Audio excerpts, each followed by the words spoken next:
Um, we have the outline here, but the school committee had asked us to read that letter they sent out.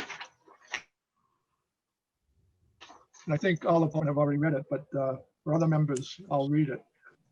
Well, excuse me, what letter are you referring to? I've received no documentation prior to this meeting of anything. Yeah, what's we're going on referring here? to in the meeting. So I'm not really clear how I was supposed to be prepared for this. I received an agenda. I think all select members got the letter, did they No, not? that's fine. We did. I just, there's like nothing else I've received. So if this is where we're starting, are we jumping the agenda? Like how, I'm confused. We shouldn't be jumping the agenda. If somebody receives something from the school committee about reading a letter, I'd like to understand what that is, because I have not received anything, nor has our town administrator received anything. So Jay, what is this letter that you're referring to? It's a letter from the school committee Concerning what? concerning not being here tonight. Well, that's very interesting that none of us have received that particular letter. Can we follow the agenda and maybe read it at the end? Well, if nobody from the school I district's can hear here, I don't know how we're gonna. I know how I'm gonna present. I'm ready. I got 2 agenda items. I'm ready to go. No, I think honestly, if the district is not being represented here, and if the school committee has chosen not to participate, that's their choice. But we have some agenda items that we were going to discuss. If we still need requirements from them to get answers, that's fine, but I think we should still go through it. I think it's actually reprehensible that we're finding out now, and none of the 3 town administrators that I know have received anything relative to knowing whether or not the school committee and the district are going to participate. It was anticipated that they were all going to participate in this meeting, and I think it's bad faith on them to do it this way. But I think we should proceed.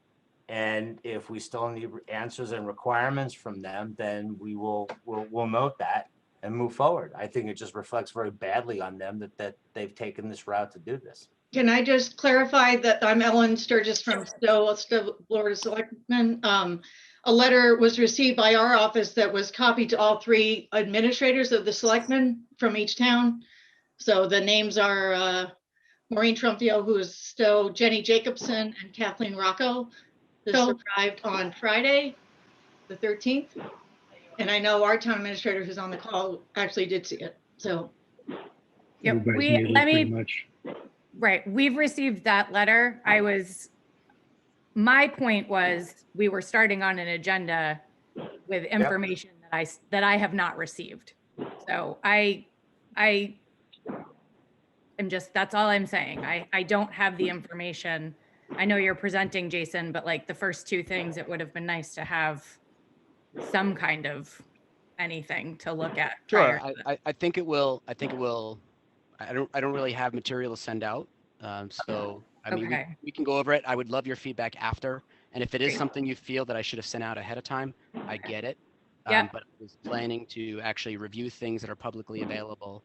It's nothing, I have my presentation. Gotcha. It's more of a discussion.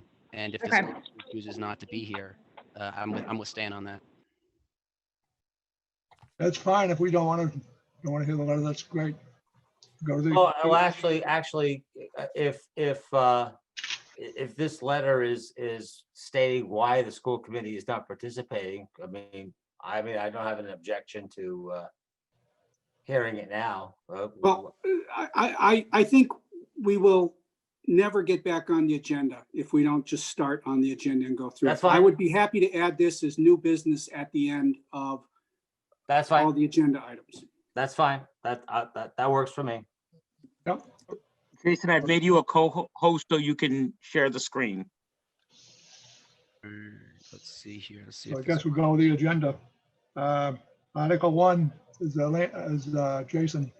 All right, you guys able to see my screen okay? Yep. Tabs.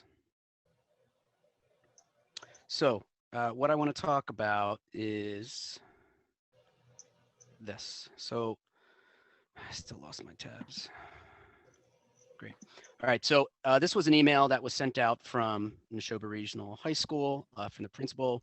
All parents received this. Is it on October 23rd? And this is what I wanted to talk about. And this is an open discussion. Once I keep hearing some beeping in the back. This is an open discussion for all of the select board members. I just want to go through my material. It's unfortunate that the school committee is not here. Can someone tell me what that beeping is? I'm not hearing anything, Jason. All right, I'm hearing a bunch of beeping. All right, so It's people coming into the meeting. All right. So in this letter from the principal was a survey, and I think it was what we talked about at last drive down meeting, and you can see a bunch of data in here. And if you click on that link, it will bring you up to this picture, which is really nice. And I mean, this is good data. This is positive. And, you know, hopefully everyone has had an opportunity to look at this that received the email, but I'm kind of putting it out here right now. I originally wanted to meet with a principal about this. I reached out to him on the 8th, and he got back to me, I think, on Tuesday of last week, said he wasn't able to meet. And I just actually heard from him this morning, obviously not an opportunity for me to meet, but I did not get an opportunity to present to him the questions I wanted to ask, nor the analysis that I did. I didn't want to, you know, put it in front of everybody before he had an opportunity to go through it. And I had some questions about the data in general. So hopefully everyone can see my screen, but this is what I put together as a little bit of an analysis on that data. I'm not asking anybody to consume this right now, but I want to talk a little bit about the survey. I want to talk a little bit about the results and whether or not, you know, whether or not we believe as a town, as a tri-town, that we want to take different action. So the first question that I had was, you know, were all of these the questions that were asked? So there were 5 questions on the survey. Were those the total amount of questions? A school committee's not here, they can't answer that. And I'm assuming no one from the district is here either. The next question is, they chose a 5-point survey. So for those on the call here, you know, the problem with the 5-point survey is we have this neutral. Neutral is indifferent. And what that means is it's neither good nor bad. And that's where the vast majority of the results come in. And what's unfortunate about that is when you ask yourself, well, you know, am I satisfied with you know, with whatever the question is? If you write neutral, it means you're not satisfied. It means you don't agree. You know, it means that, you know, that I'm kind of ambivalent to the situation. So I wanted to ask the schools why they chose a 5-point. Be much better to have either a 4-point or a 2-point, which is basically, do you agree or not agree? I think that makes things a lot easier trying to look at the results. And the last question that I had for the school was for question number 1 here. So how would you rate your overall experience with remote learning? I'd like to understand why the school chose to group parents and students' results in that single aggregate. So basically, we don't get to see how the students as a group or the parents as a group rated their experience, and why that's important. If all of the parents are saying that the experience is horrible and all of the students are saying it's great, that's good information, as well as if it's vice versa, that's valuable also. So my ask of the school committee. Rob, Hello? I'm hanging in there. What's up? Thank you. So, you know, if we could get that data separated, I think going through the survey would be helpful. So those were my questions to the school district, to the school committee. I didn't get an opportunity to meet with anybody, and I'm disappointed in that. But what I want to bring to Tri-Town here, and obviously maybe I should have sent this out. I made an assumption that people were going over the surveys. That's my bad. But basically my question to the group here is, are we satisfied with these results? What do we like about them? What do we not like about them? And what I'll open with here is, if you look at question number 1, and if you bucket it based on, whether we don't agree and agree, right? And unfortunately, on a 5-point, people who are neutral do not agree. For question number 1, what I see when I analyze this data is just about 40% of respondents agree that they're having a good experience in the current learning environment, and 60% are not having a good experience in their environment. So that's what I see. I realize that some folks may, feel like they're having this dumped on them now on the Tri-Town. I apologize for that, but I want to open it up to see, what other people thought of the survey, and whether or not if they have any feedback on it in general. So I'm going to speak, if it's okay with you, Jason. I appreciate that you put together this. I will reiterate my point from last meeting. I do not feel like the select board needs to be making decisions for the administration and the school committee. It is not in our purview. You can have feelings about it. I believe that it's important for me to be a liaison between the school committee and the select board, which is what I am in our town. I'm the liaison between the school committee and the select board. But coming in here and having a meeting, like, I don't know what we think we're going to do at the end of this meeting tonight. That's my question to the group, because if the end of it is just, we're going to pile on the school committee and the administration, then I don't really think that my board wants to be a part of this. Sure. I've talked to them, and that's where we're at. I don't want to sit through a pile on. It's not productive. It's 100% not productive. I completely understand. That's my 2 cents. I don't necessarily agree with how you have looked at the data. Would have really appreciated some more time ahead of time to look at it myself. I did look at it, have done a lot of data analysis. I don't have the same read that you do. So that's sort of where I'm at. And as we move forward through this agenda, I'll sit here. I noticed that I'm 9th on the agenda, so I will sit and wait for my turn. But I feel very strongly that this is not our purview. Can I ask what you said, that your take on the survey was not mine? Can I ask what the take was? I felt like it was a much more positive survey than you are putting the spin on. Quite frankly, I felt like, and the letters that I've received from parents in Bolton and in Stowe have been talking about the model being a good model for now. Our COVID cases are spiking. I think to have a conversation about sending our kids back to school right now is asinine. And okay, I don't want to be having it. I'd like to interrupt there, because I want to go on the record that I'm asking questions. I'm just asking questions. I'm asking questions of whether me as a selectman and others, if we're satisfied with the approach that's being taken, not with hybrid versus remote, but with the survey, with how we're asking questions, how we're getting those results, and how we're analyzing the results. I am not the Board of Health, and I don't pretend to be the Board of Health. I'm not interested in making a decision on whether kids are in school or not. So I apologize if I've given anybody that purview. I'm not here to take sides. I'm here to ask questions, but and to analyze. That's what I'm trying to do. You're also not an elected member of the school committee, Jason. Like, I understand that you're feeling, you and some of the other select members on this call are feeling like you're not having the communication with your school committees. I don't have that problem. I'm in constant communication with them. And so it seems to me that there's a bigger communication breakdown that needs to be looked at. But we don't have that issue in Stowe right now with our school committee.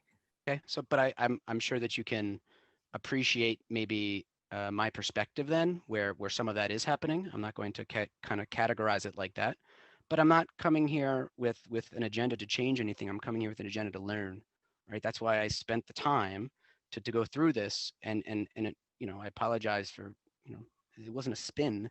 It's really trying to understand the data, because that's what I want to do. And I think the lesson that I'm taking away from this is what I should have done is I should have sent this out ahead of time. I should have postponed this conversation until I had an opportunity to meet with the school district. I thought I, did my due diligence there. But maybe this isn't the maybe the appetite for the Tri-Town is not for this type of analysis. Well, Megan, I'm going to chime in because, I keep hearing that you don't think this is in your purview or the select board's purview.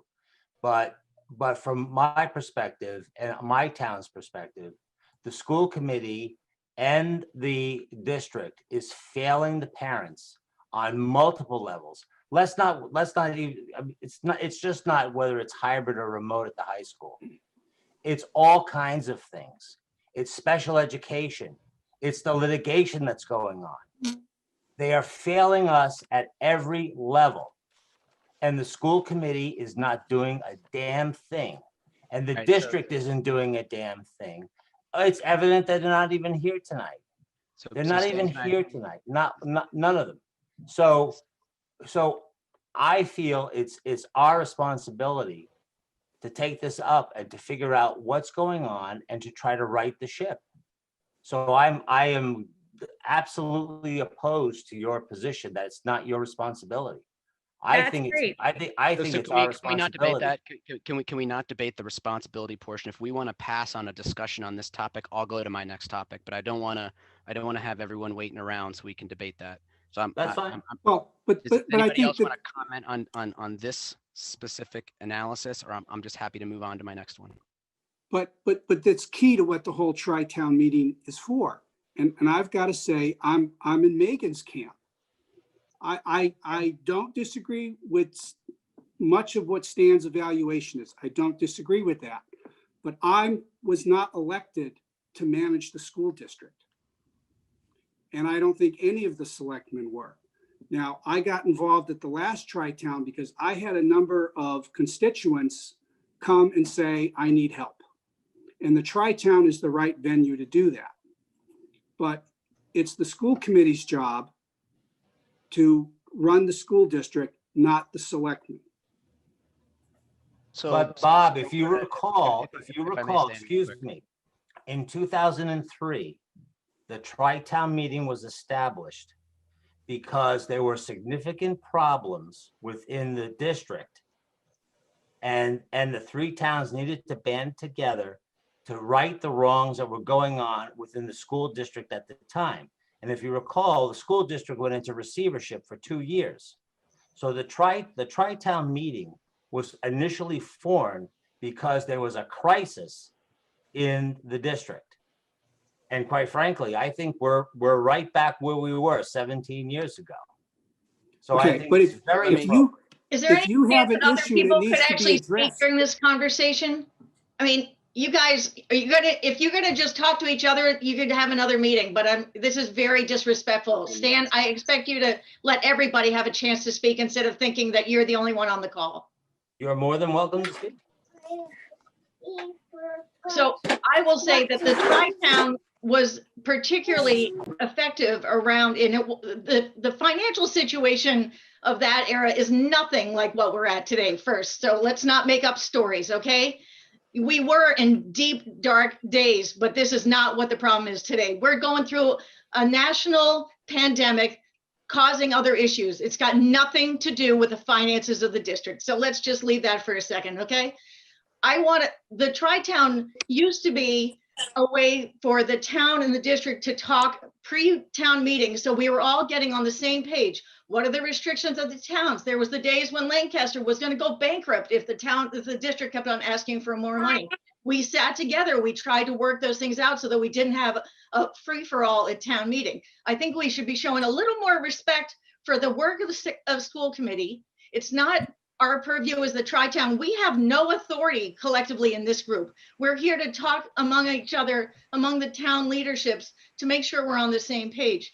It's not about telling the school committee what to do, whether there's, if you don't like their survey, talk to your school committee reps, go to the school committee. This isn't the place to talk about criticizing work that they're doing. It's just not our job. So I would back up Ellen and say, if there's a specific issue that we should discuss, but there's no specific issue that is being brought to the Tri-Town.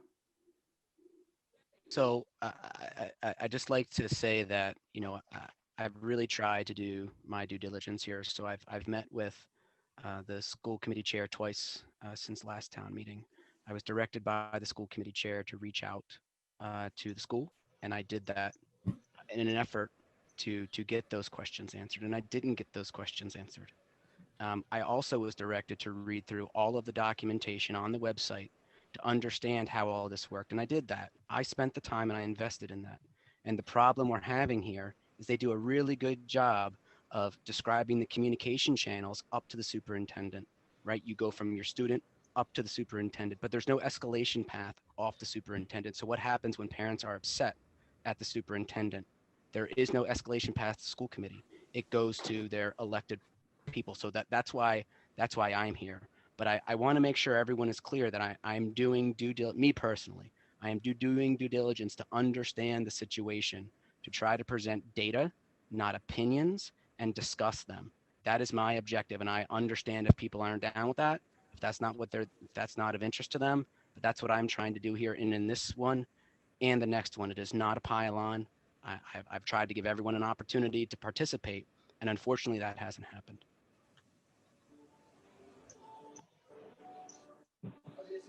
All right, does anyone want to add anything from an analysis standpoint to number one?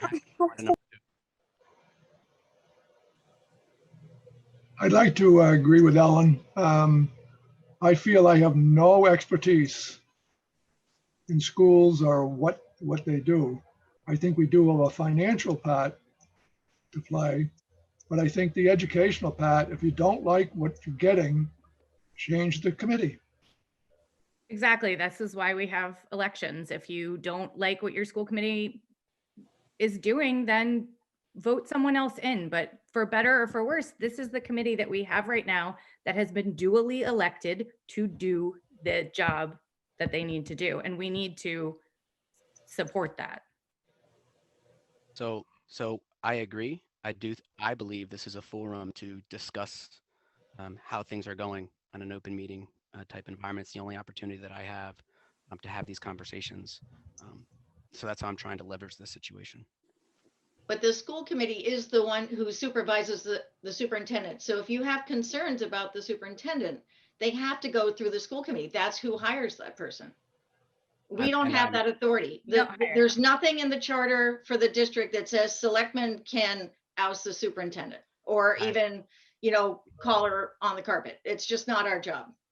So I completely agree. And I'm trying to have those conversations, and the school committee is not here. And I've not been able to meet with the schools following the school committee's direction. And that's my. But it doesn't mean that you bring it here. I mean, I appreciate your frustration, and there actually are a couple of school committee members on the call, but I would say it's still not the place to bring it here because, you know. But you guys are my teammates. This is the place to have a conversation with my teammates. We're in this together. Where's the other place where I get to talk to you guys about this in an open meeting? Exactly. All right, so let's move on. Going once, twice. Anyone want to talk about one? Because I think two. I'm going to try to go quick, and if there's no conversation, I'm okay with that too. But there's also residents of Lancaster that are on this call, and I want them to be aware of what I'm trying to do on their behalf, and what's happening. And there are residents of Tri-Town also who are on this call that I'm not directly speaking to, but we're all in this together. All right, so jump into the next item. Last Tri-Town meeting was about 1 month ago, and I asked on that meeting the superintendent for the deltas of budget versus operational costs for the school district. so I could better understand how Neshoba Regional School District was spending money during COVID. This includes CARES money. This includes the additional $200 per student, the renegotiated bus contract, the reduced use of the high school, etc. Specifically, how was this money spent and what were the deltas on budgeted spend for the kids in school versus the kids not fully in school? I asked for data on the end of last school year as well as the current school year. On November 5th, I reiterated this request for the financial documentation to the school committee chair. As of today, November 17th, over 1 month ago, it's been over a month, I've not been provided this information. As a matter of fact, I've not been provided any information. In addition, I've also just been informed, as we all just heard, that the school committee is not planning on attending any tri-town meetings until their specific meeting protocols have been put into place. So to Lancaster, without this financial data, I cannot do my job. My job includes monitoring the fiscal performance of our town. I have zero data from a Neshoba Regional School District to monitor. And to the residents of Tri-Town, I'm worried about this situation. I believe you should be worried too. As a selectman, we are asked to vote on our town's budget. It's not reasonable to ask a selectman to vote on a budget where there's zero transparency on such a significant portion of spending. In Lancaster's case, the portion for schools is 65%. This cannot be understated. For each $100, 65 of that goes to schools. So this is a topic I'm asking each of you to care about. Thank you. Does anybody have No, any? I would reiterate the request to get more information out of the school district. They're historically been very poor in conveying anything. In Bolton, in the past couple of years, every year you get a little more in taxes. The amount that we're sending to the school district exceeds the total increase in taxes that we've been getting for the past 3 years. So this is a problem.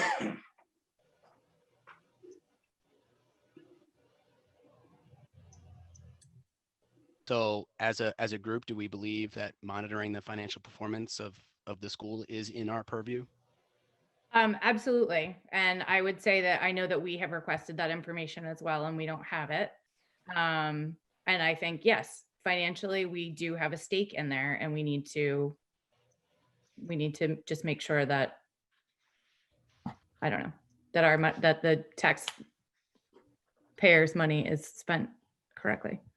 So you made a point earlier that we have no recourse. The school committee does not report to us by state law.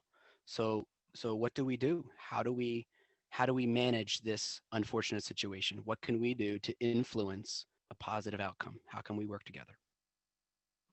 I'm sorry, about the budget? Getting the data.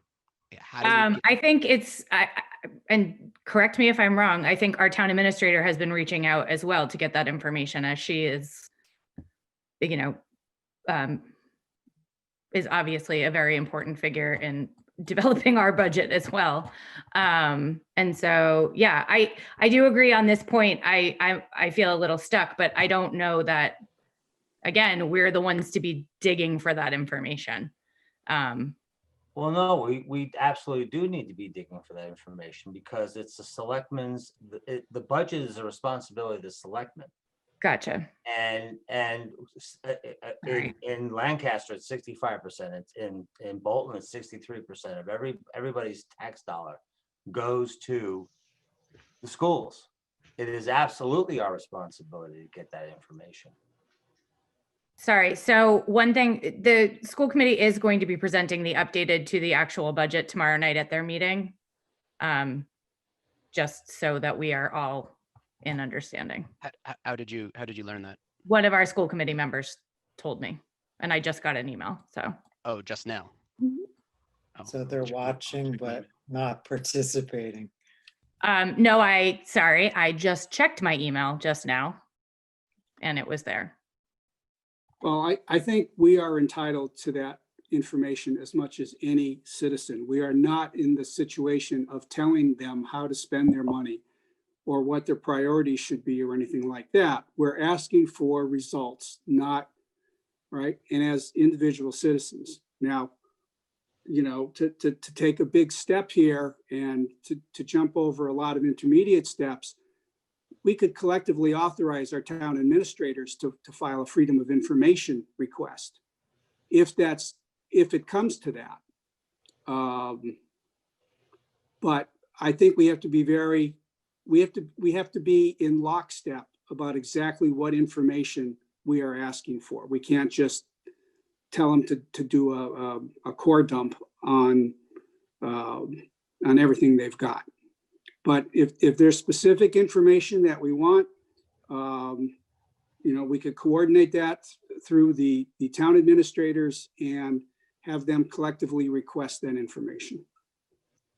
Bob, Orlando here. One of the things that I spoken to Brooke late last week about reinstituting the Monday meetings that she had with Dawn and I and Bill Wrigley. And my goal is, one, to incorporate Denise more into that flow, because she's coming into her role in Stowe at an awkward time for any new administrator, never mind all the other items going on. But two, it was the one place where we could have a kind of a free flow discussion about how things were impacting each town. And I like to think the three of us collectively can influence the budget submittal in a way where there is some appreciation for how it impacts all three towns. I hope Brooke didn't seem to intimate to me that she wasn't going to try to kick that back up. Whether we do it remotely or in person, doesn't really, I'm agnostic as to how we meet, but I think especially going into this budget cycle, it's important that we have the four of us and whoever else from the district she'd like to have involved, just be there, and we continue to have an open dialogue about budget submittals, where we think we need those budget submittals to be in order to effectively provide services to students, but services to residents as well. Okay, well, I certainly hope that meeting, I'll give it to you in a moment, Don, that meeting gets started. But I want to emphasize here that we're not that the conversation up to now has not been about future expenses and budget. It's been about past performance versus the budget. That's the information that Jason was looking for. That's the information I think we should be pursuing. That's the information that the school district has always been reluctant to give out. Thank you. This is Don Lowe. Just to follow up on what Orlando said, I had a conversation with Denise this morning, and I know that three TAs are going to be working on organizing something with Brooke to resume our monthly meetings. And those meetings pretty much contain, we cover pretty much whatever we need to cover. It's as Orlando said, it's a free-flowing meeting. It's a forum for us to have, to drill deep in some areas. And I do agree that it's important for the upcoming budget, but also if there's anything we can do collectively to help facilitate getting some information, I'm sure we're all three happy to do that. So I think we'll get out of it we'll attempt to get out of it whatever we need to get out of it.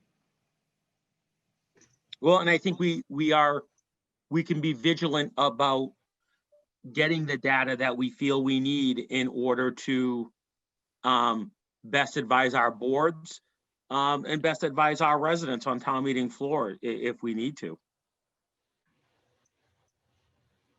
But it's again, I'm very clear as to what the role is, which is we can make suggestions, we can give guidance, and I think it's helpful getting it from us. But at the end, that whatever that bottom line number is going to be, it is going to be the school committee's responsibility to get that number. And so the dialogue has to be cooperative. But I would agree that, I appreciate, and it's great progress that the administrators meet with the superintendent, but I think the select boards, the finance committee / advisories really should have access to this. Shouldn't be an issue. I totally agree with Jason. This should not be an issue that we have any reluctance by the district to share numbers with us. I mean, because this is, to me, one area, it is our job, you know, the financial responsibility of the budget, you know, it's short-sighted on the school committee if they think we're going to be, you know, supporting a budget when we haven't been able to get any information throughout the year. I mean, we have to take it to town meeting. We have to have confidence in those numbers. So it shouldn't just be, I don't think it should just be the administrators that are having this discussion. That is, from my last time being on a select board, you know, over a decade ago, that's why we had Tri-Town. So we could, the superintendent walked us through numbers and we could ask those hard questions face to face and get an answer. I mean, because I would admit that, and I also was on school committee at one point, not everybody on school committee understands those numbers. I mean, they're not all finance people. So we really do need to talk to the leadership of the district to get a good picture of that.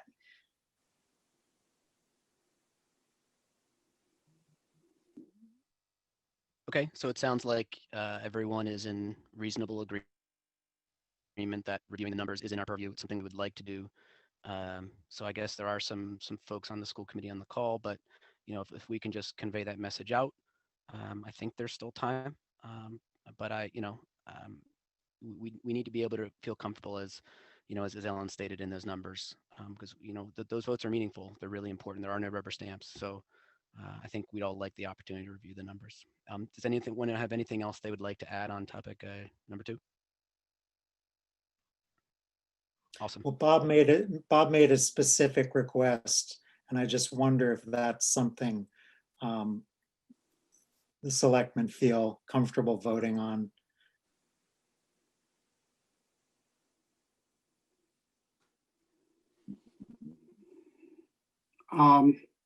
Yeah, I was following up on Voting to have the Jason's time. request, but you know, as we sit here, I don't know the specific information that we're looking for. So what I'm looking for is basically the operational deltas, right? So there was a budget and what was actually spent and what was it spent on. We know there's pluses and minuses. I'm not here to criticize the pluses and minuses. I just want to review them. Also want to understand the CARES Act money, you know, the $200 per student, So- the renegotiated school bus contract. The superintendent on last call, you know, made a comment that teachers' sick days were up, and I asked for year-over-year sick day information. So let's all put that on the table and figure it out. And All right, well, what do we want first? Because we can't go in there with a shopping list. That's exactly what I have as a shopping list, and I'll take anything right now. Okay, what level of detail do you want on the performance, current year to prior year? Or current year to actual? I have 0 today. I'd like a start. And the quickest we can get to reviewing something is valuable. So whatever's the quickest. All right, so I will make a motion that the selectmen of the 3 towns request the school district to send us current year budget to actual data through the end of October. So what I don't like about the motion is that it is very discreet and you are asking for a single thing. So I would like it all. I think that's reasonable. I don't want to ask for one thing when I think I need it all. I know that kind of defeats your motion. Do you know what I'm saying? Like, I don't want to ask for one thing. I do. It's just having kicked around a little bit, I think it's tougher to turn down one thing than it is to turn down 12 things. Actually, Bob, if there is a specific list of things that the select boards would like, then that's what we should be able to get. And I think trying to figure that out in this meeting may not necessarily be the best venue to do that. I would Should say, we you know, give that to the I town would ask administrators? maybe Jason could circulate something to the other two select boards on what it is he would like to see. Because I would like to see more than less, and I don't think we should just quickly figure out and vote on something tonight. Okay, I'm fine with that. I withdraw the motion.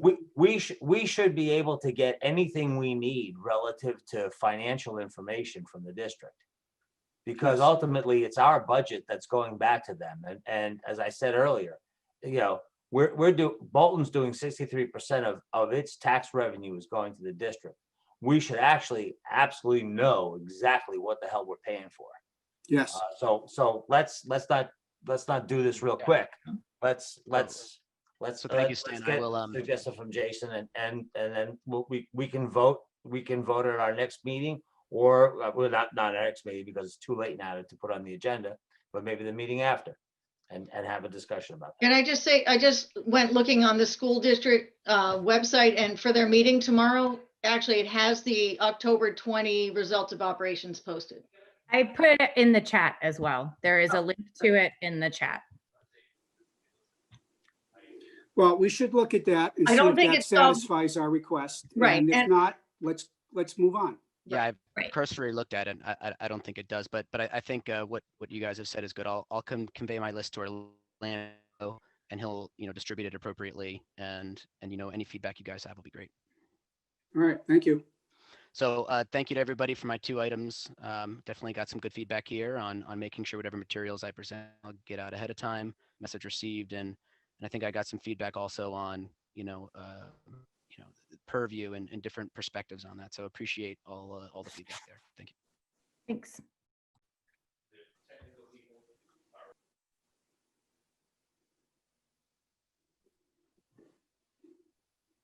Is Brian on the meeting? Yep, I'm here. Jay, you're muted. Yep, no, Brian's next. Okay. Hi, everybody. My name is Brian Boyle. I'm a member of the advisory committee in the town of Bolton, and I have a quick item that I'd added to the agenda. This is sort of looking ahead because I know that the building committee is coming together and things are getting more serious with the MSBA. And so I was hoping, I know we've got a couple members of the school committee here, maybe even, I think Mr. Gleason might be on the building committee.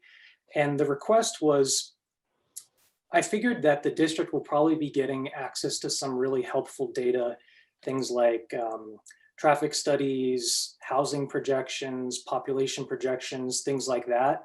And I know that each of the member towns are often using that sort of data for their own purposes. Like we have a master planning process in place right now. I'm sure that our finance committee would like to see it too. So the proposal is that there be some way that data be shared across the member towns so that we're all kind of looking at the same stuff and we can share back and forth. But I kind of suspect that the MSBA might be able to get us some information that we're not normally coming across when we're just searching on the web.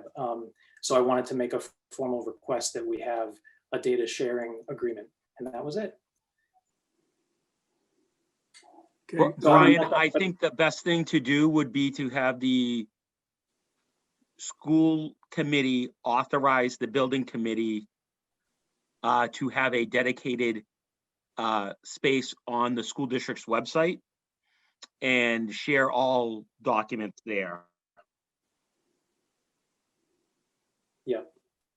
Yeah, my only, the only thing that I would add is that there may be some things that they wouldn't want to have completely publicly available or maybe the MSBA wouldn't if there's proprietary information. But I would still like there to be a way for maybe the town administrators to be able to get access to that stuff if it can't be posted publicly. Well, okay. I would just like to say a couple things about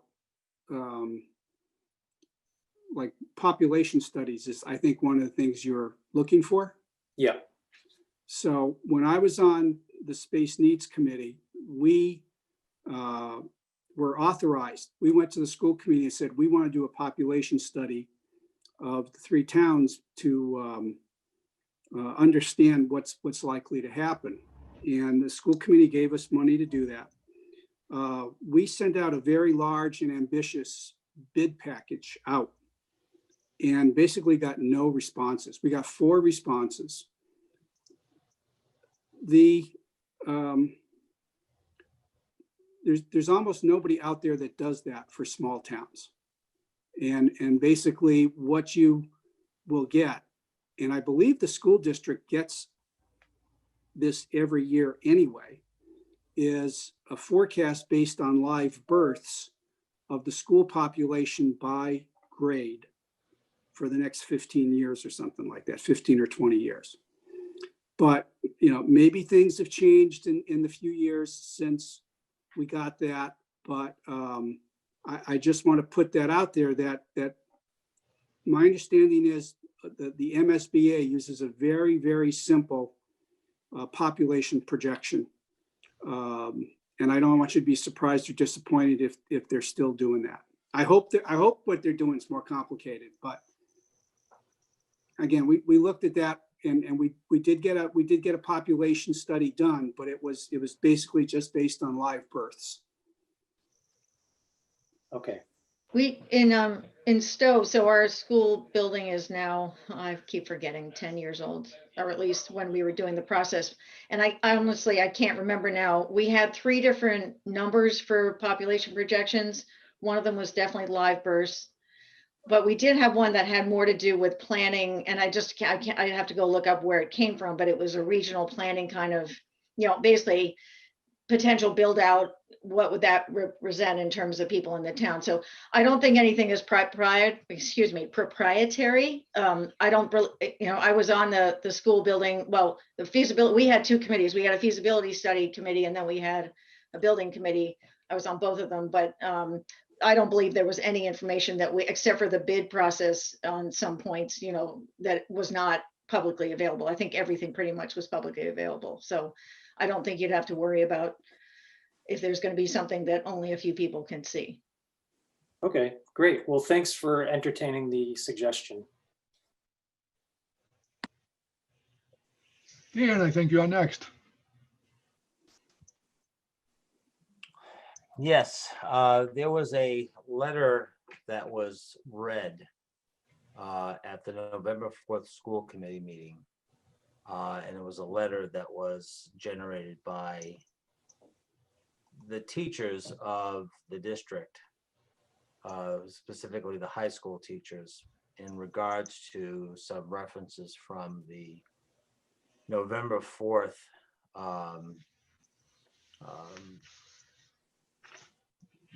their meeting, but more importantly, from our October 14th meeting of the Tri-Town folks. And I have gotten quite a bit of feedback from parents regarding that. And unfortunately, the school committee and Kathy Codian is not here to discuss that. And one of the questions I was going to ask her is why was that even brought up as a citizen's comment when the teachers aren't citizens? And there was no further discussion of that letter at that subsequent November 4th meeting. There was one individual who wrote a letter to the newspaper, the Bolton Independent, Stowe Independent. And I want to read that letter to you because I think it sums up quite nicely what I have heard from many, many parents that I've talked to. I don't know how many parents you've spoken to in regards to what's going on in the district these days, but I speak to parents daily, and I'm getting emails from parents daily. And I was particularly offended by the letter that was generated by those teachers. But this gentleman from Stowe who wrote this letter, I think sums it up best. And I could not have done anything better. But let me please read this letter, and perhaps we might want to have some comment on that. The title of the letter is "School Committee is a Small Vocal Minority." At the start of the November 4th Neshoba Regional School District Committee meeting, Chairman Kathy Codian read aloud a letter endorsing 67 teachers and administrators who were addressing concerns about hybrid versus remote learning. They refer to those who have advocated for hybrid learning as a small vocal minority. The authors made it clear the presumed size of the group referencing small or minority. They referenced it 8 times throughout the 2-page letter, the frequency of which they repeated the terms minority in the context of invalidating the group's argument is uncomfortable to hear. One may debate the size of this group based on only the data we have. An early survey where roughly 75% of respondents indicated that they were in favor of some form of hybrid. One may also debate the merits of hybrid versus remote learning, but the desire for a hybrid model is far from extraordinary. Hybrid learning is being executed in many surrounding communities and at all schools within our own district except the high school. What struck me about this letter, however, is not the discussion about one model or another. In fact, the letter does very little of that. Rather, it is an emotionally driven, poorly written, repetitive reprimand full of inflammatory words like hijack, ambush, grandstanding, badger, and intimidation. All this is to describe a group of parents passionate about the cause, using the means available to them to accomplish something that they believe is in the best interest of students. What I find disturbing and off-putting is the tone of the letter. And remember, I'm reading a letter. This is not my words. It is certainly not keeping with what I am sure all parents in the community teach their children about democracy and inclusion. The discussion of how our students are presently taught is not tantamount to many bigger social society issues that have been started by vocal minorities throughout history. Nevertheless, the thesis of invalidating an argument based solely on the size of the group is not what our school district should be instilling in our kids as a matter of practice. In fact, I hope the administration and teachers in this district would not be so cavalier and dismissive to a group of students, regardless of how small they presume the group.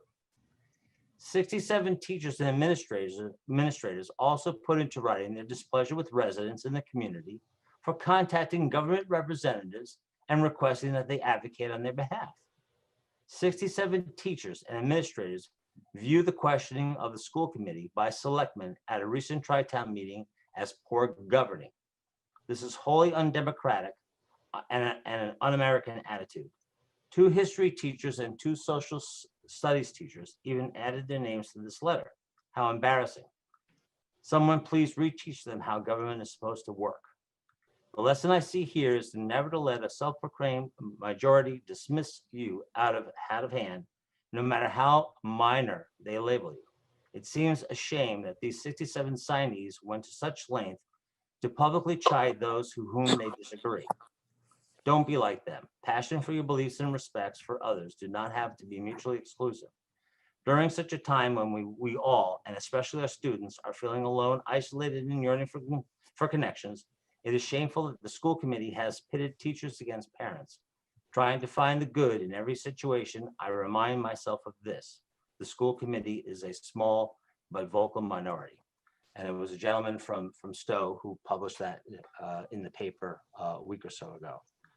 I have also received some letters from parents who have felt, even before and after this letter, that because of this letter, they feel that any outreach that they do to try to advocate for their children will be responded to with retaliation by either the teachers, the school committee, or the district.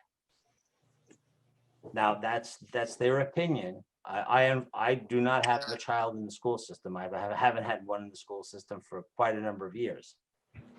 But we have a situation now where we have parents who are fearful for their children.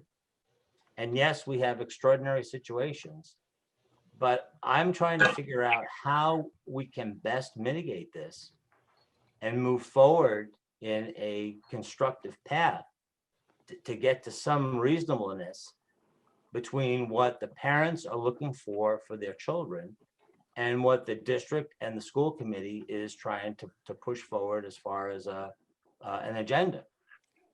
And unfortunately, we don't have the district, and we do not have the school committee here. We don't have the chairman to comment on this. So we may just leave it at this point, but I see this as a serious issue where parents are fearful for their kids.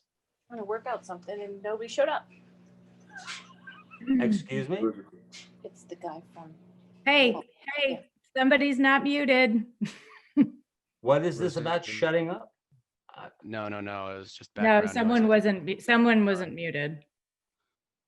Rosen, it So- looks like you need to go on mute. I mean, I think that letter, from my own personal perspective, I think that letter was very disrespectful. I mean, I'm not going to read their letter, but they made some claims that the select boards are completely uninformed. I think we're very informed. I think it's the teachers who are not informed of what's going on here, and I think people need to realize we're the customers, we're paying the bills, and I'm appalled that we're getting to this point. The discussion on October 14th had nothing to do with the teachers. There was nothing said about the teachers. And how they transmitted that and decided to write that letter is beyond me. I just don't understand. Jason, is this open for discussion now, or what are we doing? Yeah, Jay, did you have the letter from the school committee that you had referenced earlier? Do we think would now be an appropriate time to read that, since we're reading letters? Do you want to read that one out? if people want to hear it, yeah. Well, I think if we're going to adhere to the agenda, that we should do that at the end. Great, we'll do that at the end then. So I can share how I handled the situation for Lancaster. So I addressed it in the Board of Selectmen yesterday, and basically I invited all the teachers who signed the letter to the Selectmen meeting. None of them came, but basically, I reiterated that in my opinion, the greatest asset in Lancaster is the teachers, and they are why I'm here, why my family's here, and I talked about how much my kids participate in schools and how valuable it is, and that when teachers do something like that, definitely take notice. In the end, I asked, what can I do to be better to avoid a situation like this, and I didn't get any feedback. So that was how I handled it. But I do want to make a point that as part of my research to understand all of this communication, how this works. So that letter from the teachers needed to flow through the principal and the superintendent and the school committee, had to flow through all of those gates before it could be read. So that is the path. I don't want to speak for each of the divisions and how the letter got past the gate. Just wanted to make everyone aware that it did flow through those gates. Thank you.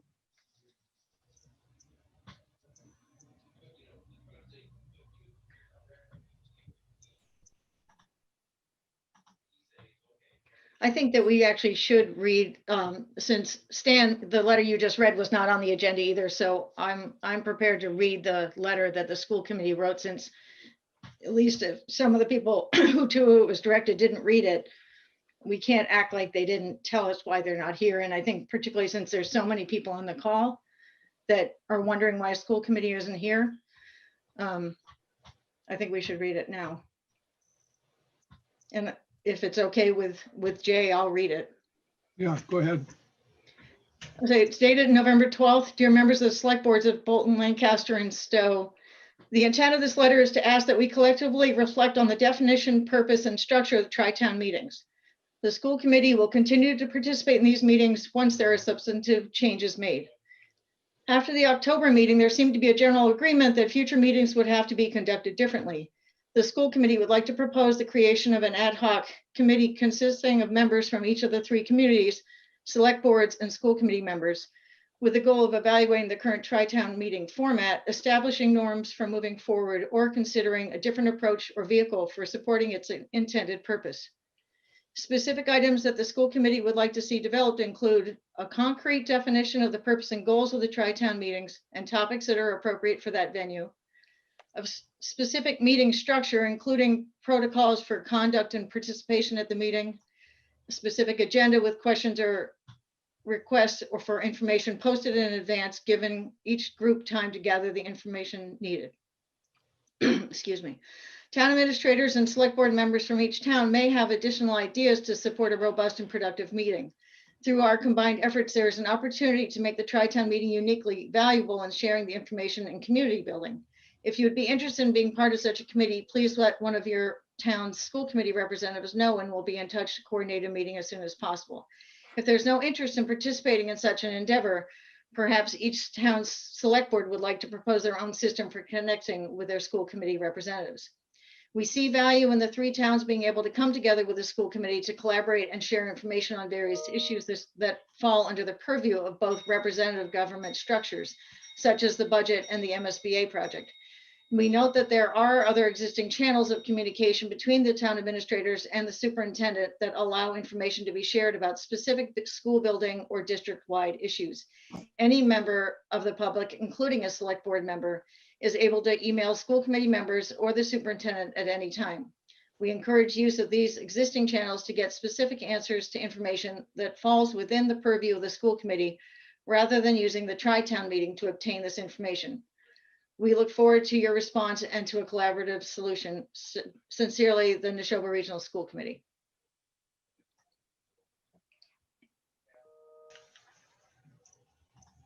So I mean, I think that there is a need to clarify particularly the purpose of the Tri-Town now. And I think there's things coming up on the agenda that don't belong on the agenda for a Tri-Town. There are school committee issues. I don't know how Stowe has anything to say about squad cars that are being used for the EMT program. That's a school district to Bolton issue, not a Tri-Town issue. Ellen, with all due respect, that's not true, and I'll explain that shortly. Okay. And also, I mean, I think, well, okay, I'll stop there.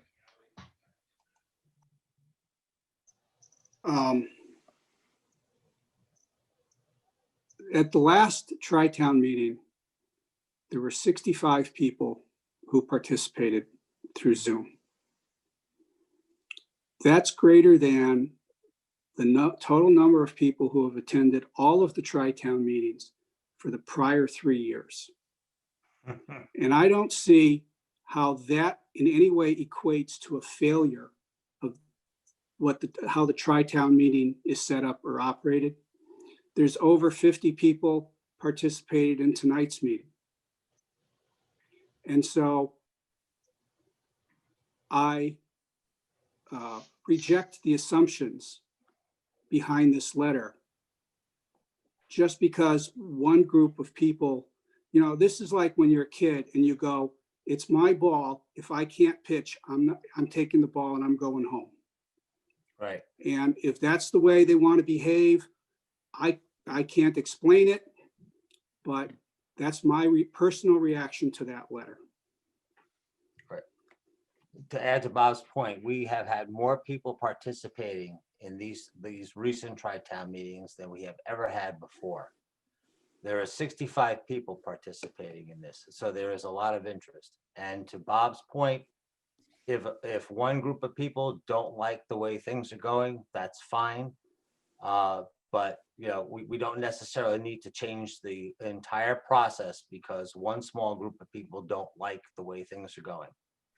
And I have much more comment to say on that, but I'll reserve that to when we have a Board of Selectmen meeting.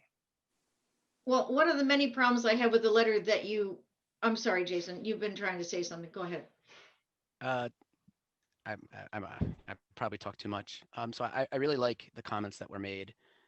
That was my reaction to the letter. I'd also like to put forth to the Tri-Town, you know, I believe we need to be careful of how we respond to this because I think it sets precedent.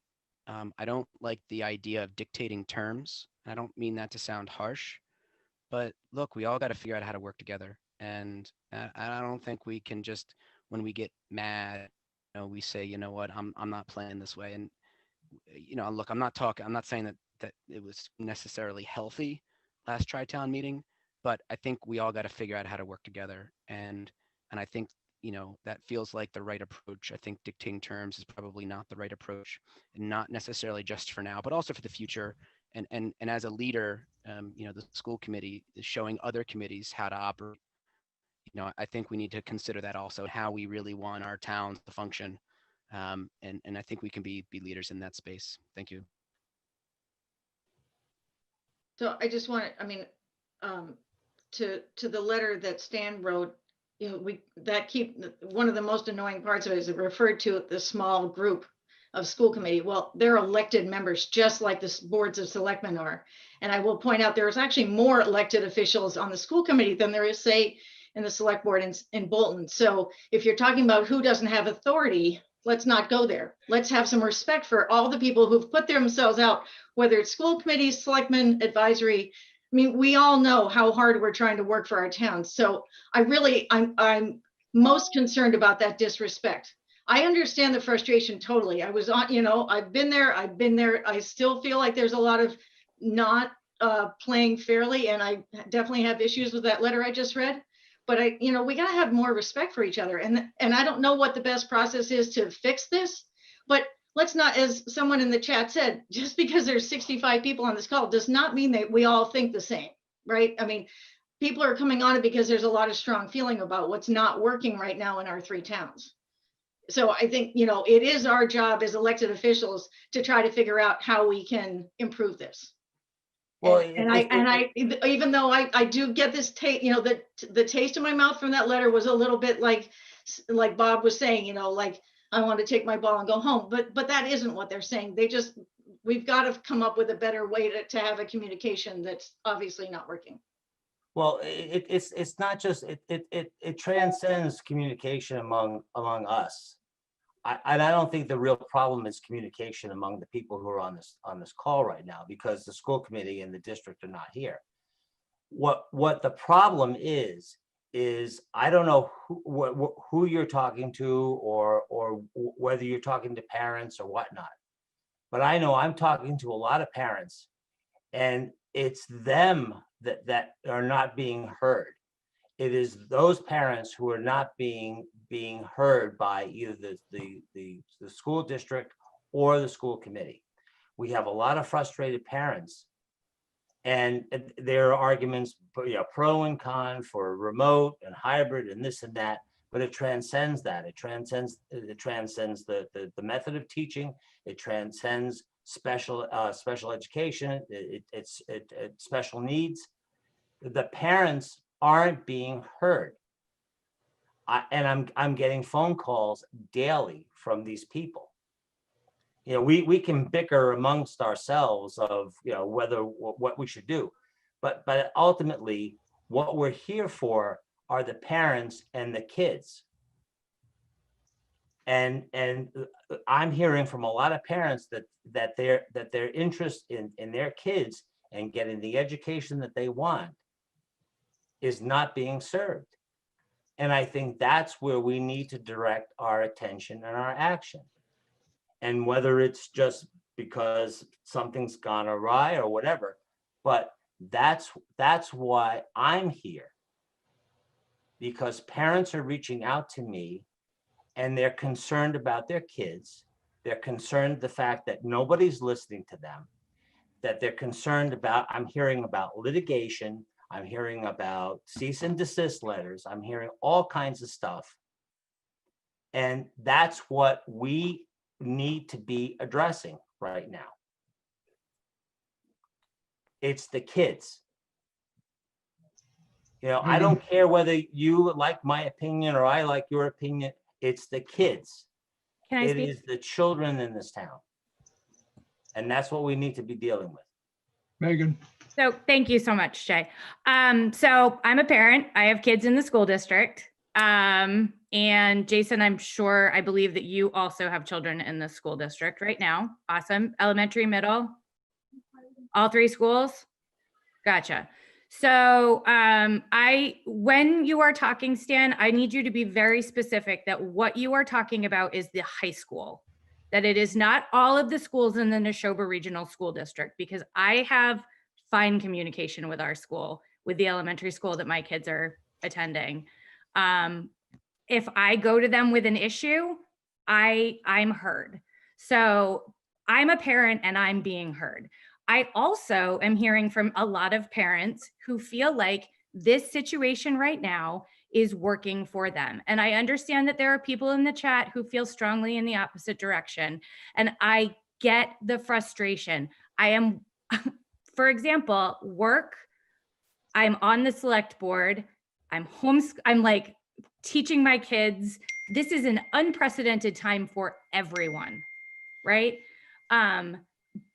So I get the frustration from the parents who are frustrated about the school. I get all of that. I just don't know what we think we are going to achieve by having this conversation over and over and over and over again. And that's where I'm at. I just want to know what we want to get out of it. Is it going to be send all the kids back to school? Is that the end game? Because I don't know that we're going to get here from this conversation that we're having. And so that's where I'm at. Like, we can talk until it's just not, no. I'm gonna It has finish. nothing. It I'm has gonna nothing. finish. Hold on. I'm not done. Okay. Give me a second. We can talk until we're blue in the face about the communication issue right now, but like, we're not resolving anything here. We're not resolving sending the kids back to school in 2 weeks. Like, if that's what we think is going to come out of this Tri-Town meeting, that's not an expectation that I want to set for anyone. Like, that's not going to happen. And now no one's talking about sending all the kids back to school. There are some parents who would prefer to have a hybrid solution at the high school. That's one thing. I'm hearing from many parents who are having issues with special education needs of their children, and that the district is not addressing that. And I'm also hearing from parents, I'm talking to parents in your town, and I'm talking to parents in Lancaster who are reaching out to me, who are having issues. Okay, we have a situation now which is going to be addressed in a future meeting where parents spent $294,000 in legal fees to try to get their kids into special education, and the district fought that. And that's one instance, and I'm hearing many parents who are spending big money on legal fees because the district is fighting with the parents in terms of what to do with that. And you're right, we're not here tonight to discuss that, but it's not in school versus remote. The issues are much larger than this. But I guess I think this is where the disconnect is for me, because the high school is the only school right now that is fully remote. My kids go to school 2 days a week. They're hybrid. There are kids in their special ed programs who go 5 days a week because that's what they need. I understand that there are some kids who are in special ed who are actually going into the building at the high school, which is what I thought I heard from the last meeting. So I appreciate that there are parents who are having these issues on a number of levels. I appreciate this, but I'm not fully understanding what we're referring to when you're talking about special education issues. What I'm referring to is the parents are trying to get special education done for their kids, and the district is resisting. And there's a lot of time and effort and money being spent to try to get that to happen. And I'm not going to go into details tonight. So there are many, many issues regarding all of this. It's not just hybrid versus remote. I'd like to make one. You may be getting calls from Lancaster parents. I have not gotten one call on the school, not one comment. I know Jason has because he has kids in school, but I have not gotten one single call. Yeah, I've gotten, I can't even count, and I'm getting them from other towns also. I haven't gotten any negative, anything negative from a parent. So a parent, if you're listening and you think I'm spouting off lies, like send me an email, let me know. I got one email about, making sure to support the school district. So I'm paying attention to that. But Megan, I think you asked a really good question, which is what's the end game here? And I'd like to share my end game. And actually Ellen has talked about it a little bit. So how I think about this situation is, it's like a volume knob, right? Like, it's getting kind of loud, right? We're repeating ourselves. This is becoming monotonous, and it really is the same thing. What I'm hoping is that the district and the school committee is hearing. They don't have to agree with us, but we are a little bit of a megaphone for the residents. And I want to see how they react. I think the residents want to see how they react and respond to this situation. And I believe that will inform the residents on how they want things to go in the future, whether it's via voting or whether it's how they want to influence those committees. So I'm not looking to decide anything tonight. I hope everyone have seen that as I'm trying to dig, I'm trying to uncover information, I'm trying to learn, and then see what happens, and see what the end game is, with respect to, you know, how our district, how our, you know, highly compensated folks respond in this situation. And I think that's important. Anyway, that's how I'm thinking about it.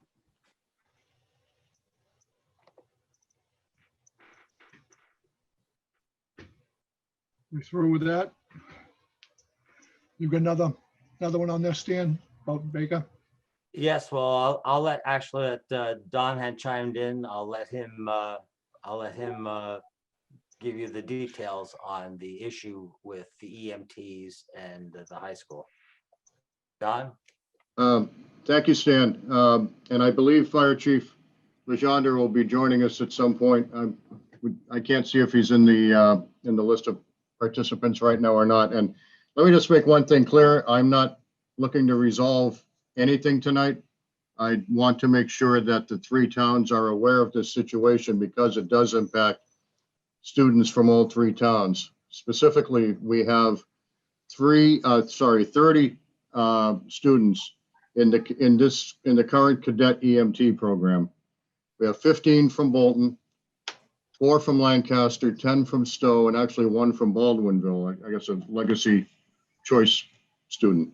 So this does impact kids from all 3 towns. And in a nutshell, there is a signed memorandum of agreement between the Bolton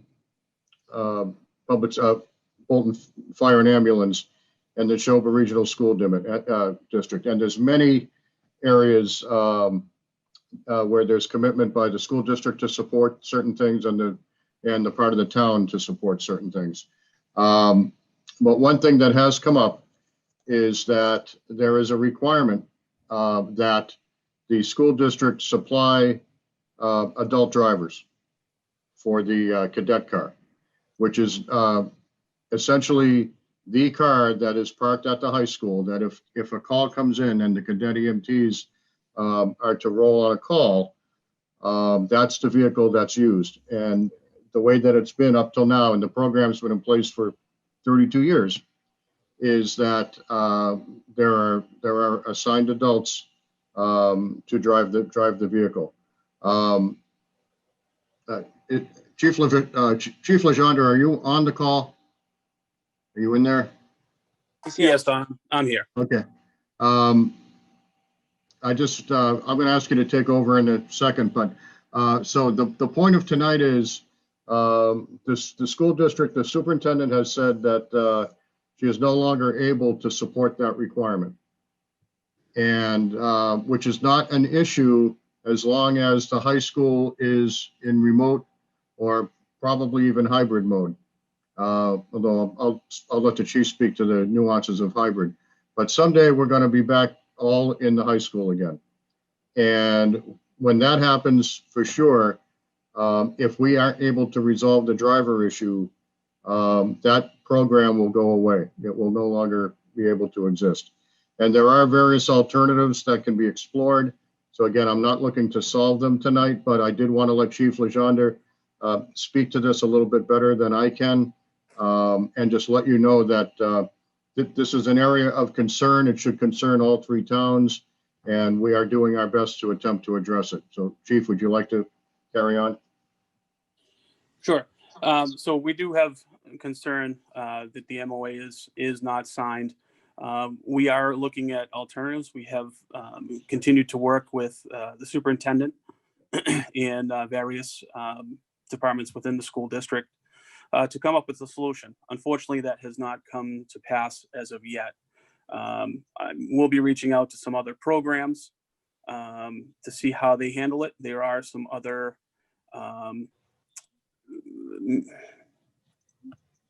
ways of running the drivers. It's, do we want to have a teenage driver driving themselves to the scene? That is one possibility in an area. Town does do that. Do we have them drive the cadet car that does carry medical supplies if they were to arrive before the ambulance, or they on-site something on a way to a call, and have them drive? We have to check in with insurance and town policies to see if that's even manageable. So it's still a very fluent process right now, but we are kind of at an impasse with the MOA and the adult drivers. So we may need to explore alternatives at this point. It's a program that does benefit all three towns. We have seen very successful students come out of the 32 years. I think it's a great program to continue at such a young age, but we just need input, and I would be more than open to anybody that has ideas that maybe I haven't thought about to bring forward in other situations. So that's about where we are. We're good with remote. We have set up safety protocols within the public safety building, and the students are here working shifts in cohort groups. There is a model if they return to hybrid that would obviously be working with the school district to divide the 30 students into 15 and 15 for cohort groups. We have added a 6th crew chief this year, so it would work out with the remote model, the hybrid model. There is concern if we go back full-time right now that we would not have the ability to get the students to the calls. So that's what we're working on, is that full return to school model. One thing I would like to add, and the fire chief doesn't know I'm going to do this, but we're far enough apart where he won't be able to get his hands on me tonight anyway. The reason that we're able to keep the program up and running right now is because the chief took the initiative to set up learning pods in our public safety building, so that whoever is on call can be in our public safety building in a learning environment, doing their work remotely. And when a call comes in now, they roll directly from the public safety building with the ambulance crew. So we're not using the squad car, because we don't need to join them. The squad car is not rolling from the high school, is a better way to put it. So we are keeping things afloat now, but that is because of the work that the chief has done, and we will continue to do that for as long as we can. So I don't want people to think that this program could go away tomorrow. It's not, but we need to fix this now so that when things get better and we are back in full session someday, that this program continues, because I agree with the chats that I've seen on the screen. This is a tremendously important and successful program that has turned around the lives of dozens and dozens of kids over the 32 years that we've had it. And we need to do whatever we can to keep this program afloat. Thank you. Well, now I see why you brought it up, and thank you for raising it. And thank you to the chief for making it work. My kids didn't do it, but I definitely would say this is probably the best program Neshoba has. I know kids who've changed their whole career paths based on being EMTs. So I guess my question from a finance perspective is, what is the cost? I mean, like sort of, maybe I missed, is it already cut in terms of there's no money, like their district's not putting money into it right now? This is not a budget issue, Ellen. This has nothing to do with money. It has everything to do with supplying personnel. Well, It has nothing to do with money. Well, but the personnel costs money. No, they actually don't. The drivers right now are custodians who stop what they're doing, drive the car with the cadets in it, and then return when the call is over and they go back to work. what we've been told is the union leadership no longer is comfortable with that, and we need to find another way to get things done. Well, now, from a financial perspective, one of the options that the chief has presented, which he's not received a response to, is that he would schedule personnel if there was a stipend that could be provided by the district, if that financially was to resolve things. But that's just one of a few ideas that are being tossed around, and I don't want to get hung up on that, but I don't want anyone to think that this is being brought forward because we have a money issue. Money is not driving this.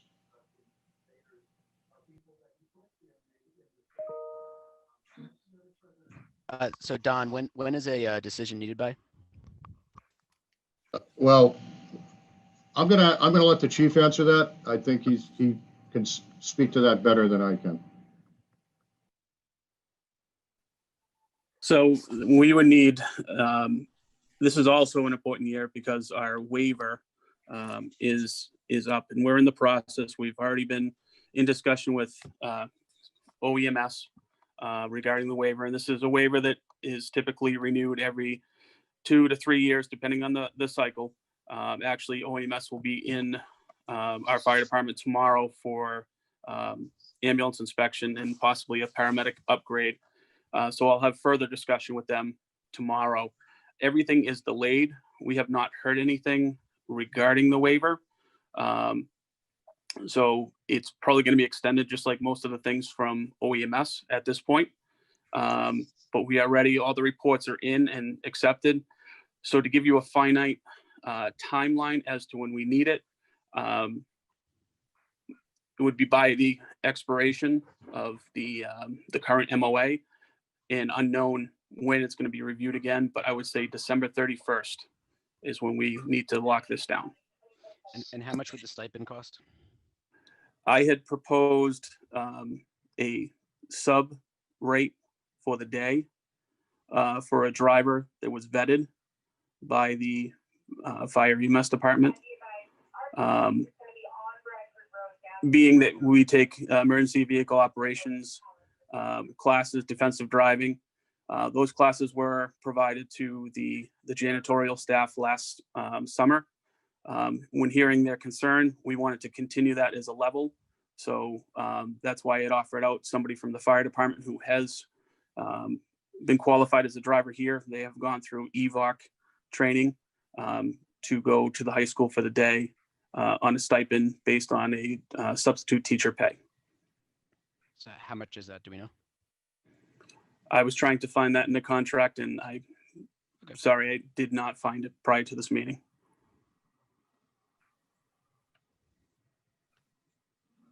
So I have a general question. I saw a lot of the things in chat, which makes me think this is really valuable. So it sounds like the scenario is someone's in the car with a student and needs to drive around for an extended period of time.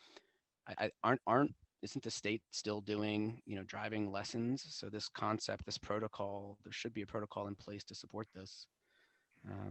And I know that there's still athletic teams participating at the high school. I mean, was there anything other than the union was not comfortable with this? Was there any additional detail as to why? I would no, there wasn't. The detail was that they did not feel comfortable if there were to be an accident. They had concern for their liability. We did address that, and we continue to work with the school district to find a resolution to this.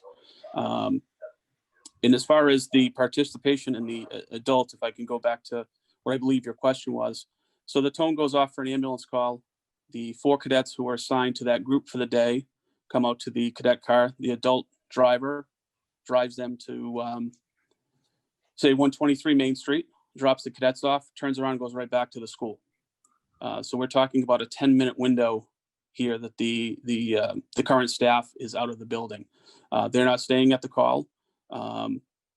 The only oddity to that is we do not want them responding to 495. So they respond to the fire station and hop directly onto the ambulance and then respond with the ambulance. But there again, the adult driver drives them to the public safety building and right back to the high school to continue their job function. And the school supported this in the past? Yes, that was in the memorandum of agreement. And this didn't come to light until February of 2020. I wonder if since the school is, not continuing this service, if the school would have an appetite to pay the stipend to make this happen. That would be one option. Yeah, that was one of the options we did throw out. There have been a couple others as far as training the staff to EMT if they so desired, voluntary participation, a stipend to the driver. So multiple things have been talked about. We just haven't met a resolution yet. I propose that, I mean, maybe the most straightforward way to address this is to sort of make a proposal to the three towns that the three towns, I mean, we're not going to have special town meetings most likely, but, to see whatever the cost is of that stipend and just go straight to the towns for it. If the timing is such that it really needs to be resolved by the end of December, I have no doubt that this is a program that has to be protected as much as possible. And it's extraordinary what the kids get out of it. So, but I don't know if that's the right next step or not. So I agree with you, Ellen. I think it sounds like an amazing program. My concern is why they're stepping out of it at this point. Like what is the reasoning behind it? If it's not financial, is there another reason behind it? And I don't know. I mean, is it something I don't know what the solution is right now. I guess I'll give that as a caveat, but is there something else going on here? If it's not financial, like why they've decided to? I'm not 100% sure to answer your question, and Don, and to just get this one thing out and I'll pass it right over. We did sit with, like I said, the superintendent and HR, and I did invite the union rep to the meeting to find out, because I'd like to know what the core of the problem is. If it's something we can address, let's address it. And I want to talk to the people we can. Unfortunately, that didn't happen for one reason or another. I don't know the reason. It was just the superintendent and HR, and there wasn't a definitive answer to that meeting, to that question. So I wish I could offer more, but at this point I cannot. And just to expand on that, the superintendent, when she first raised this to me, it was probably about a year ago, when we were still having in-person meetings, the three TAs and the superintendent, pre-COVID. And it was raised as the union leadership has expressed concern, and that she was going to be, she was continuing to work it. What the chief and I separately have been told was that the union leadership had concerns, but we, speaking for myself, I never had that quantified.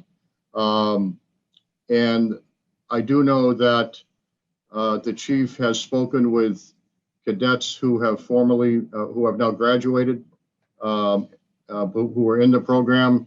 He's asked them if they've ever heard any concerns expressed by anyone. The answer was no. He's asked the program coordinator if they've ever heard any concerns expressed. The answer was no. So we don't know what the problem is. All we know is we've been told that there's a concern and we can't get past it. Right. So yeah. So that's interesting, and that would be good information to have, definitely. I wonder if, given the nature of the fact that there is an adult driving for students, if that plays into it as well, if there's a safety concern, anything with quarries. Yeah. I mean, given the situation at the high school, I can imagine that also is some scrutiny over the last couple of years. Sure, so, but it's just like I beg your pardon. I didn't mean to talk. No, it's totally fine. I mean, we could speculate. I have no idea, but yeah, if it's not a financial thing, it would be nice to be able to get to the bottom of it, because I do feel like that's one of those things that, that if, you know, if it's a program that we want to continue, and can find funding for, that's one thing. But if it's a program that, there are actual issues with the mechanisms of how this is happening, I would like to know that. Well, I think it's just like any other issue. You can't fix something when you don't know what the root cause is. Right. This has worked. This has worked for the past 5 years, and all of a sudden last year it became an issue.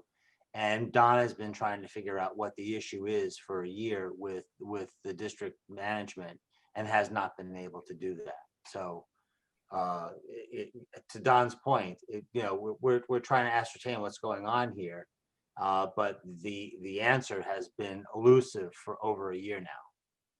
Right. And this was, Stan put this particular agenda item on the agenda at my request, and it's because we do know that there could be an impact fairly soon, and we've been trying to work things through. We haven't been able to, the chief and I, mainly the chief, the past several months. So I don't want to imply that I've been in there with him. He's been working this on his own the past several months, and it felt like it was certainly time to make sure that the other two select boards were aware of this, because you will hear concerns from your constituents if this doesn't get sorted out.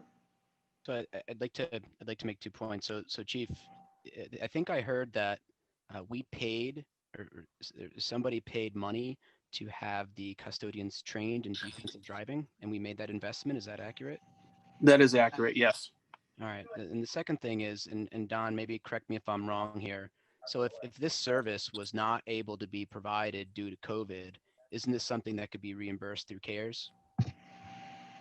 Again, if there were financial implications, but that would be very short term, and any expenses past December are not covered by CARES. Right. We have to spend all our CARES Act money by the end of December. So how did the schools get partnered for this? How did it start there? it started 32 years ago when the program was formed. It's been a partnership between the school district and the towns for that long. And we're just going to stop that, and we have not gotten a definitive answer as to why. Okay, thank you. Can I ask a question? So Dawn, do you know, have you seen the union contract that the custodians are part of? Because I'm curious if it's referenced in there as a responsibility of that position. And if that's the case, have they already negotiated that out of a contract? I have not seen it in a contract. I was told at one point years ago that it was in their job description, but I have never seen a job description that has it in it. Okay. So I think that's the best answer I can give you, Denise. Okay, thank you.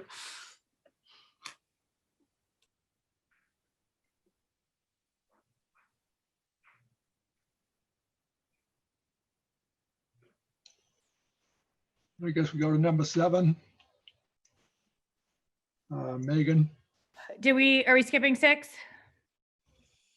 I mean, I also feel like I've beaten my point to the ground, but I certainly am happy to speak more to it. Well, we don't have the district here to talk about that, so there really is no point in hearing what the district had to say about that. So they're not here. So let's just skip over the 6.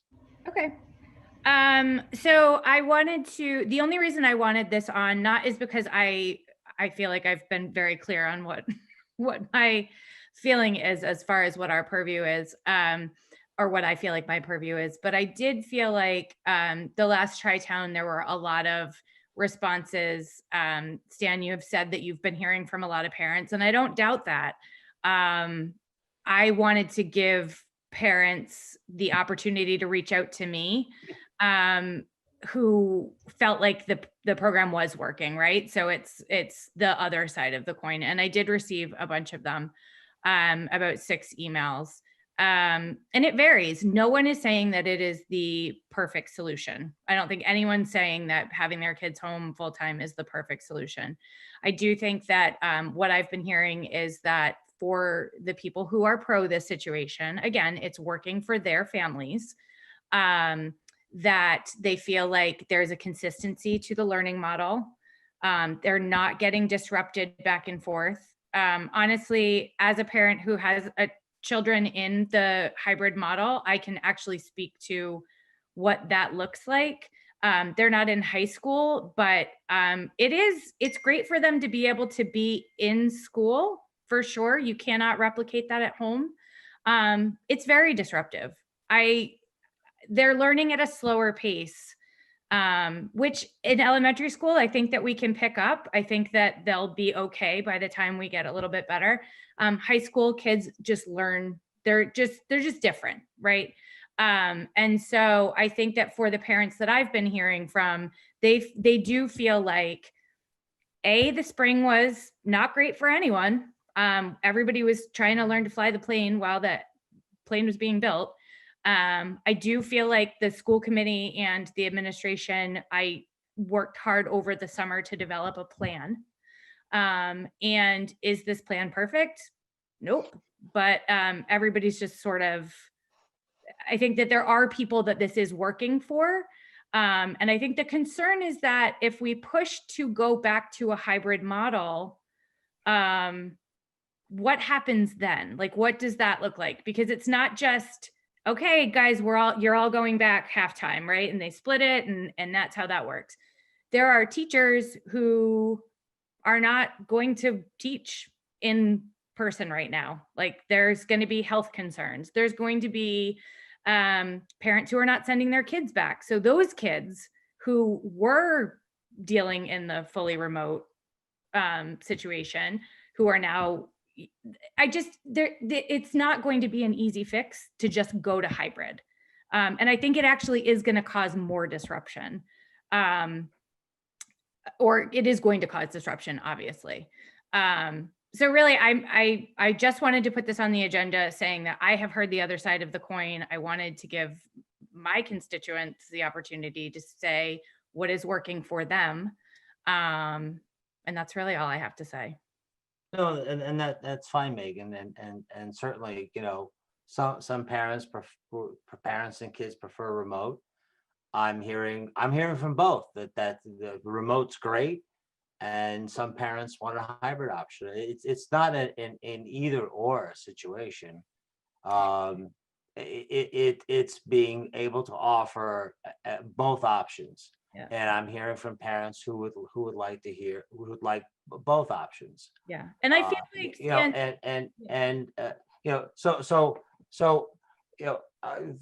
the parents I'm hearing from who want remote think it's got to be remote only, and people who want hybrid are, but that's not the case. It's offering an option, and let's be clear. The main reason we don't have a hybrid option at the high school is that the district signed an MOA with the teachers union that there would be no hybrid option at the high school. It's not because of the school, it's not because of the HIVAC, it's not because of the age of the building. It's because the district impact bargained with the union that there would be no hybrid at the high school. That's the main reason. So, you can do all you want, but that's the reason. But there are parents who are reaching out to me and to others who have issues with the fact that their kids are isolated and stuff. So what works for one group of folks and kids may not necessarily work for another. So it's not that one group is advocating that's got to be all one or one or the other. It's a choice. The choice is being offered to every other school in this district except the high school. This is also being offered to many schools and high schools outside the district. I was actually in communication with the principal of a school outside our district who has kids in Bolton and who has a godchild in high school. And he's appalled at the fact that there's no hybrid. So you can't satisfy everybody all the time, but there are folks who are advocating for a different model than some of the others that you may not agree with. And I think we need to listen to them. And we could have had that option earlier this year. We don't have it now. Conditions may be that, given what's going on with whatnot, we may not have that option.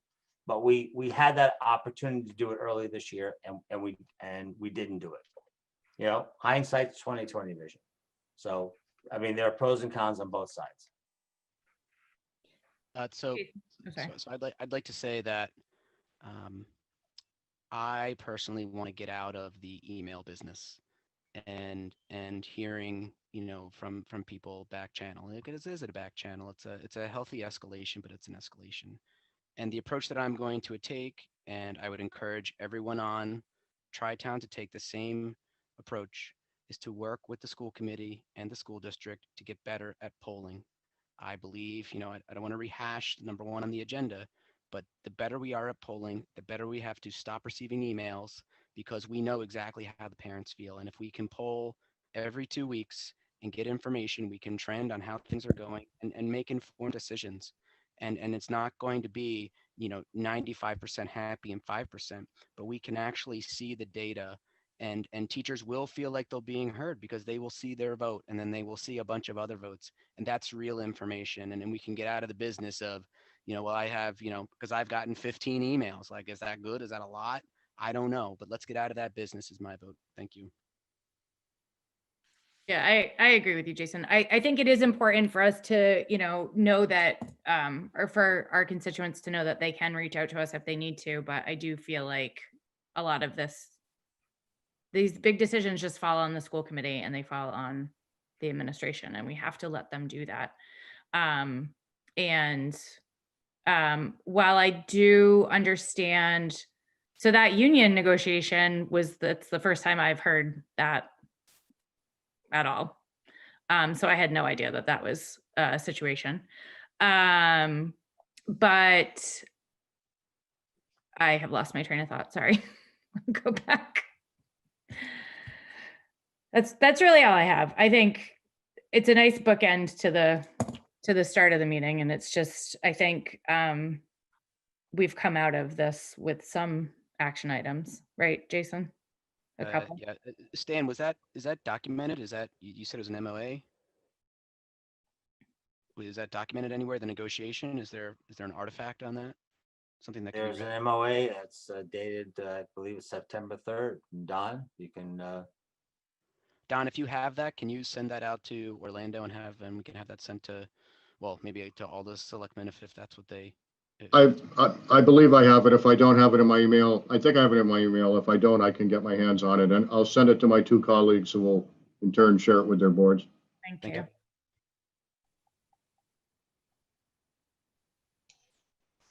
That's all we have. Hopefully we can get some of this information for our next meeting so we know what we're talking about a little more deeply. Sounds good. All right. Yes, and speaking of the next meeting, which we should have sometime next month, will be hosted by the town of Bolton. So we need to figure out a date. Whether or not the school committee and the district choose to participate or not, I think it's still important that we have this meeting. Well, we're going to need to know what the school committee meeting schedule is. I do not have that at my fingertips. No. So I can. And our individual select board meetings as well. Yeah. So I want to make a quick comment on that, something that we did in Lancaster. So by law, the school committee is required to send to the town administrators all of their schedule with the 48 hours open meeting. But what happened is that they posted to the website and they informed the town clerk, but there's no real notification to anybody. And what that means is, as a parent or as a selectman, if I want to attend a school committee meeting, I got to keep hitting refresh every day or I might miss it. So we worked with the town administrator and our town clerk, and we send out now those school committee meetings. You can subscribe to them and receive them just as you would like a FinCom and a planning board meeting. So as a parent and as a selectman, it's really worked for me. So if you guys are having a hard time understanding when school committee meetings are working, I think that's a positive addition we've made in Lancaster. I guess I'll give kudos to our administrative assistant. We get them very timely. As soon as she gets them, she sends them out to us.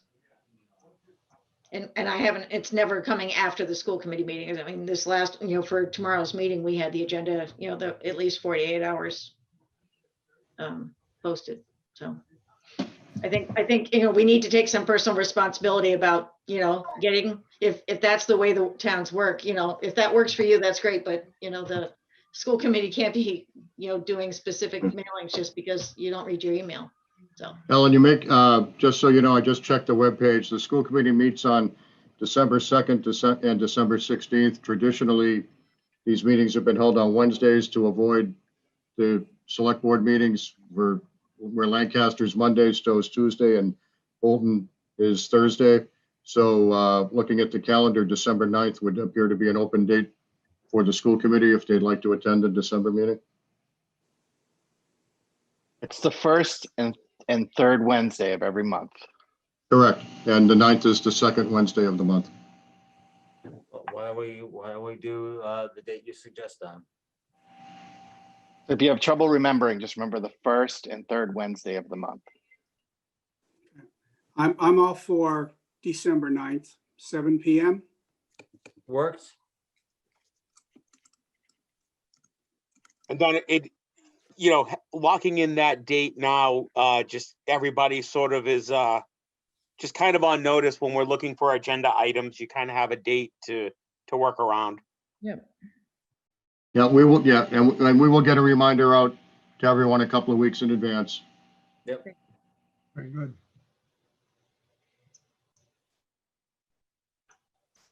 Sounds like a plan. Yep. Good. Everybody happy we go? Absolutely. Meeting's Please, over. let's go. Good night, everyone. Thank Night. you. All right.